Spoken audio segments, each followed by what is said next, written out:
আরদুহা সামাওয়াতি ওয়াল আরদ উইদ্দাত লিল মুত্তাকিন। ও আমার সাহাবারা, ওই জান্নাতের দিকে ছোট, যে জান্নাত আকাশ জমিন বিস্তৃত। তোমরা দেখতে পাচ্ছ এটা বদরের ময়দান না, এটা আল্লাহর জান্নাত। আওয়াজ করে পড়েন আল্লাহু আকবার।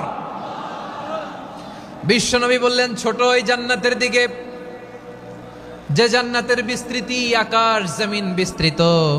বিশ্বনবীর এই কথা শোনার পরে এক আনসারী সাহাবী সাইয়েদনা উমাইর ইবনুল হুমাম রাদিয়াল্লাহু তাআলা আনহু খেজুর খাচ্ছিলেন। তিনি বিশ্বনবীর দিকে তাকিয়ে কথা শুনছেন আর খেজুর খাচ্ছেন। যখন বিশ্বনবী বললেন জান্নাতের দিকে ছোট যে জান্নাত আকাশ জমিন বিস্তৃত, বিশ্বনবীর কথা শোনা মাত্র সাইয়েদনা উমাইর ইবনুল হুমাম বললেন বাহ বাহ। কি বললেন? বাহ বাহ, মানে চমৎকার, মাশাআল্লাহ, চমৎকার।